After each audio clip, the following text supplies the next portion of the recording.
And now welcoming back on Second Swing Thoughts podcast, it is Harrison Arnold. We're going to go over the winning bag of Ben Griffin, the Worldwide Technology Championship. Not the first time he's won this year. He's been in the winner's circle a few times already. So we're familiar with his clubs, but let's kind of go through it again, Harrison, from your perspective. Right at the top, we've got an interesting driver, Ping G430 Max 10K. Not one you see a lot in tour players' bags, but talk to me about this one, how it works, you think, for Ben, and then also what you've seen in the fitting bay with it. Yeah, so I mean, obviously that driver is built for maximum forgiveness, right? It's the highest MOI driver on the market. Doesn't get much more forgiving than that, right?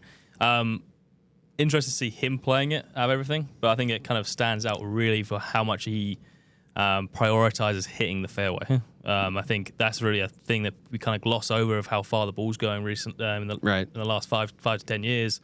Is with it, we're just trying to get that ball as far down as we can.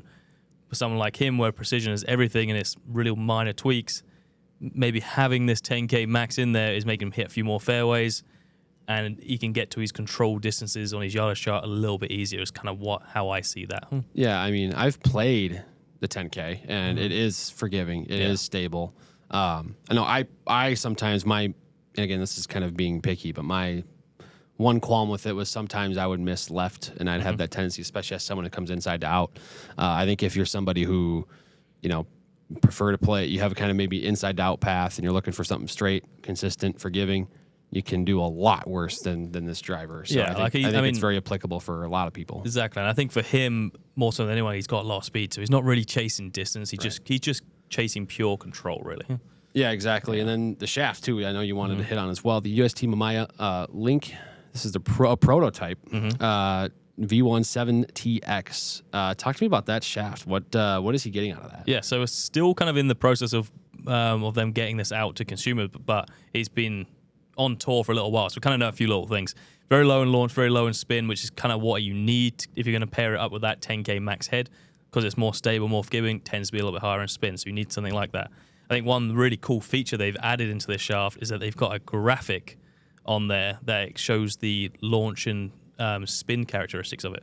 So if we have some pictures of it, it has like 5 or 6 bars on there, and the first 1 or 2 are just colored in. So kind of a cool little thing that they're doing there. And I hope that more manufacturers kind of move to that. Yeah, it would be kind of fun to see. I think we have like in our fitting matrices at Second Swing, there are labels on the shafts, just for the sake of the fitters, but just for the customer, for the golfer, that can help a lot too. So in the irons, Mizuno Pro S3. He's been using these all year. He's won now 3 times with these irons. What do you see from these? I just like how my personal favorite thing is how great they look. Yeah. But talk to me about what you see for him, and of course if you fit any of these in store. Yeah. So obviously he's playing those kind of for that classic Mizuno look, classic Mizuno feel. All of the above. They're not quite the S1s, which are kind of that true bladed style. The S3 has a little bit more forgiveness to it. I use forgiveness very loosely there. It's still a bladed iron. Correct. But they tend to be a little bit lower in spin. So with his iron play kind of being a strength for him, the setup just gives him a touch more forgiveness, maybe a little bit more spin control in those windier conditions. He can probably flight those a little bit better just because they're a little bit lower in spin. I know that from my testing with them, that's kind of what I've noticed. I can just keep that ball flight down a little bit easier on those sort of partial shots. But in the fitting bay, I wouldn't say I've done a lot with this, because you kind of really are targeting a very niche golfer, right? A very low to mid handicap range who loves the look of and feel of a Mizuno blade. Yeah. But I have done a few combo sets this year where we've had those in the bottom half of the bag and we comboed it with something a little beefier on the top. Sure. So, that makes sense. It's almost, so you'd say it's probably on the lower end of the spectrum as far as spin for this category. Yeah, definitely. Okay. So that's something to note too. There's a lot of players type irons like this out there. A little bit on the lower end of the spin there. So into the wedges, kind of a fun little combo here. He's got Mizuno Pro T1 for I think it's a 51 degree technically is where he's got it. So. Where he's got it set at. Works out. And then a TaylorMade MG5 duo of wedges in the 56 and 60. Talk to me about that setup there. What you noticed between those 2 different models. Yeah, so I think he changes up the different models just because he wants to keep some familiarity in those sort of full shot clubs. So that, not surprised to see the T1 there. I think the more you can keep that consistent the whole way throughout the golf bag, especially with those full swings, you're just going to he's playing for precision, right? Right.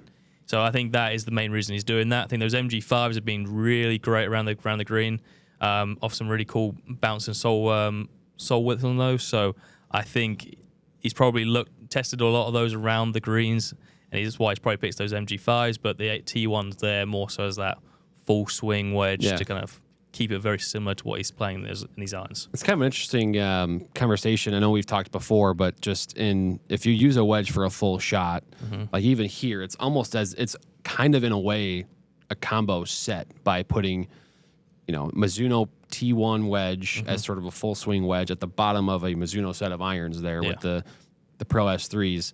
Kind of an interesting way to blend that and then transition to your wedges that you will use for finesse, basically, around the greens. It's probably something that golfers can take for themselves as kind of an idea of how to make that transition, because I think there's a lot of questions usually about that gap wedge in the bag. Yeah, and I think that's kind of what we see. I'm starting to see a lot more this year in the fitting bay. Was when I was fitting people for a set of irons, we're including that utility wedge, we're including that attack wedge, whichever brand, whether the U or the A, whatever they're chucking in there. Just kind of keep that familiarity in there, because if we're not going to use that for little partial shots, for sort of half swings, 3/4 swings. Well, there's no real need to go to a specialty wedge. Right, exactly. So, last thing, this is probably the most important part as far as his win here is concerned, is the switch he actually made with a putter. So, I feel like we see this a lot where players will make a putter switch and, immediately see results. And here the switch was to a TaylorMade Spider Tour X, a model that has had a lot of success on professional tours, famously gained by Scotty Scheffler the last couple of years. Switched from a Scotty Cameron Concept 2 blade. So talk to me about the Spider Tour X, what you see from Ben, and then I don't know how much fitting you've done with Spider Tour X, but it's been a very successful lineup of putters for TaylorMade. Well, I've seen a very successful couple of years for that putter. Yes. So yeah, interesting to see kind of him do that this week. Not surprising, a lot of guys have kind of been doing that, but very much so that honeymoon period, right? Right. We'll see how long that one lasts. We thought the same thing was going to happen with Scott Scheffler when he first moved. He started winning straight away, but the honeymoon period extended quite a long way. But yeah, so I think a lot of guys I see kind of switching from that bladed style to a Spider. It's quite an easy switch, just because that Spider does set up very square like a blade does. But you get the extra MOI from that putter. You get a little bit more forgiveness. I think just visually it gives you a little bit more confidence. I think Fleetwood recently made that change too, to something close. Maybe not a Spider Tour X, but something close. He doesn't use the Tour X. I think he just used the Tour. Okay, I know it's something close. Yeah, he's using a Spider of some sort at least. But yeah, very unsurprising. See, just because of how square that thing is, it's a very easy switch. Sure.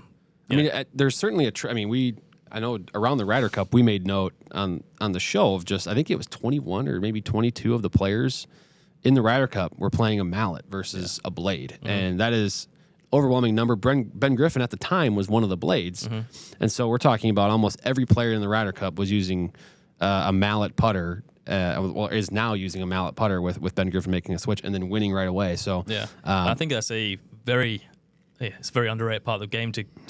Blades look great and you want to play them, but if you can take some forgiveness, why not, right? I remember I was at the US Open final qualifying this year, and he had a bunch of the live golfers there, tour players, and I was astounded by how many mallets were on the green. Especially the original DF1. I saw a lot of those on the back. Really? From interesting. Older tour players. I remember the Bryan brothers were playing with them and stuff, and so it was interesting just to see how much they're sort of valuing forgiveness in their putts. Yeah, it seems like it's a trend that's definitely catching on with the professional level, and you're seeing it now on the amateur level as well. Just enough players, and that's just what the options are too. There are a ton of mallets out there. So, but yeah, that's the look at Ben Griffin's winning clubs. What you've seen in the fitting bays there, Harrison, as well. We thank you for joining for the breakdown. Of course.